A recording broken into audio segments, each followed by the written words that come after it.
2018 жылы 19 декабрь күнү саат кечки 11:30 кесарево болгом. Ошол моментте мага кылган мамилелери абдан өкүндүрөт да. Биринчиден мени кесаревого алып кирип баратышканда мага айтышкан эмес, негизи айтып коюшса болмок да, бутума деген жанагындай эластичный бинтти байлаш таңыш керек экен. Аны таңбаса варикоз чыгып кетиши мүмкүн экен да. Анан ошо бинтиң барбы деп сурашты. Жок десем, айткан жок беле дейт. Мага айтышкан эмес дедим. Анда басы алып кирип кете берели. Эмне бинт алып келди, отурмак белек деп ушунун баарысы эле кайдыгерлик да. Андан кийин эле ошо белден наркозду белден беришти. Андан уктабайт экенсиң, белден ылдый эле сезбей калат экенсиң. Операция Мамат Исаев деген врач экен, ошол операция кылды мени.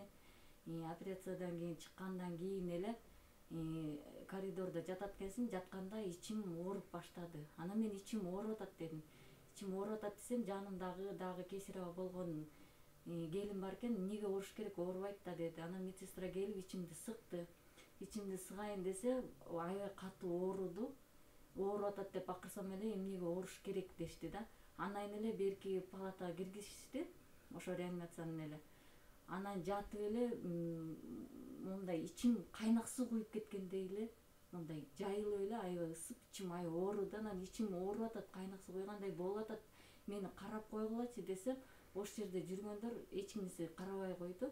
Эмнеге ооруш керек деп. Анан кийин анестезиолог жанагы жүргөн медсестраларды чакырышты.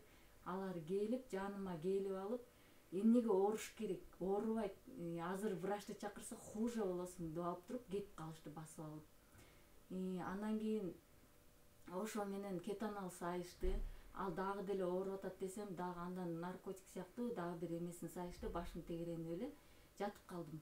Андан кийин бир медсестрасы келип эле, турушуң керек, тур деди. Мен тура албай атам, ичим ооруп атат десем болбой, мени катуу тартып тургузуп ийгенде, кулагым укпай, көзүм караңгылап, кайра жыгылып калдым. Мен жыгылгам, кулагым укпай калды деп бакырып, ошо чалкаман кетип, эсимди жоготуп атсам, эч ким караган жок ошол жерден. Анан жанымда дагы ошо кесарево болуп жаткандар бар экен. Алар деле карап койбойсуңарбы, булар ушундай сволочтор деп кыйкырып атышты да. Анан эсимди жоготуп эле жаттым.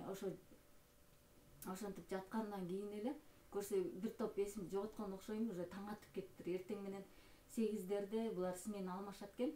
Ошол моментте эле заведующая, ошо реанимациянын заведующая кирип келип эле, мен кебетемди көрүп эле төшөгүмдү ачып ийди.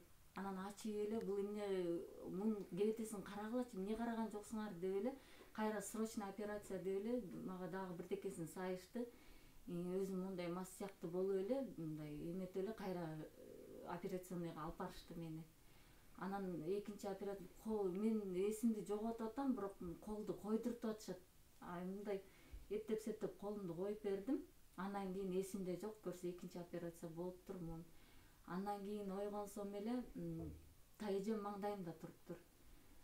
Чалабычы койгону эле кайра уктап калдым. Анан оозумда трубка бар, шланги бар экен узун. Ашказаныма чейин салып коюптур. Анан мурдумда кислород бар экен. Андан кийин ойгондум, оларды алып койгулачы десем, андан кийин аласы УЗИ көрсүн деди. Андан кийин УЗИси келип көрүп, андан кийин оозуман шлангини алышты. Анан кислород менен жаттым. Андан кийин аны да алышты. Ичимди карасам, эки жагыма моундай эле перчатки, жанагындай эмелерин сайып коюшуптур. Ичим моундай көлкүлдөйт. Аябай оор акыбалда жаттым. Ошондой жатсам деле жаныма баламды алып келип коюшуп, кызымды. Өзүм, балам, кызым ийилип атат. Мен карай албайм, бирок карап аттым да. Анан жаным кейип, ошондо реанимацияда бир 4-5 күндөй жаттым окшойт. Андан кийин эле болду, жакшы болду деп эле палатага которуп коюшту. Анан палатага которгондон кийин эле эч ким караган жок. Анан эч ким карабай атат деп, жана келген тайэжеме звонить этип ыйладым. Андан кийин эле тайэжем келип эле менин акыбалымды көрүп эле, андан кийин изилдөө жүргүзүп баштады, ошол жердегилерди ызылдатып. Анан ошондон кийин карашты, жана мени операция кылган Мамат Исаев бир да жолу келип менин акыбалымды сурап да койгон жок. Ошондон кийин перевязка да кылып башташты. Ошол жерден перевязка кылып, анан кийин уже менин акыбалымга такыр эле болбой калыптыр. Улам эле УЗИге тартып атышты, бирок ошо билип атышты, уже биягы ичимде кандар тазаланбаптыр. Аны көрсө бир сосудумду тикпей кетишиптир, ичиме кан толо бериптир. Андан кийин ошентип байкем да келип, ошо тайэжемдер келип эме кылгандан кийин ушул жерде Камек частный клиника бар дейт, хирургия Камек деген. Ошол жерде профессор бар деди, биз ошого операция кылдырып беребиз дешти. Анан кийин ошентип 3-чү операцияга кайра тапшырып беришти. Анан 3-чү операциямды ошол профессор жасап берди. Бирок ошо ичимди кайра тазалап операция кылышты. Ошондо 3 жолу операция болуп атам. Бул жерде 3 жолу кесилди ичим. Анан көрсө аяктан кичине жакшы болгон судум, бирок деген аябай кайдыгер карашат экен. Ошо мен аябай таң калганым ошо жерде жаткандар деле айтып атты, врачка сүйлөштүңбү, биякта врачка сүйлөшпөсөң карабайт деп атышкан. Анан канча сурайт деп мен сурасам, ошо $300 чейин сурашат экен. Анан эми Кудай сактасын, мен эми может өздөрү кылса эми может мындай удачный эле болуп кетет го деп ойлогом. Андай болбойт экен, акча бербесең карабайт экен. Мен акча берген жокмун, ошон үчүн ушундай кайдыгер мамиле жасашты мага. Эми азыр мына белим да ооруйт, ичим да ооруйт, кызымды оор көтөргөнгө болбойт экен.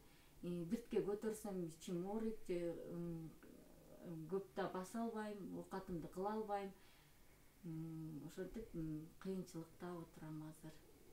Ошону карап берсеңиздер, азыркы учурда ошо мен интернеттен көрсөм ушундай болуп аткандар көп эле экен.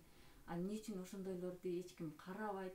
Бул жерде деген ошондо больницанын ичинен деле, ошо роддомдун ичинен деле окусаң баары бекер болуш керек деген жазуусу турат. Бирок баарысы бекер эмес экен. Ар бирине акча сурайт экен. Операциясына эле акча сурайт экен. Даже мен ошо $300 бербесем дагы, ошо Мамат Исаевка менин жолдошум 5000 сом бериптир.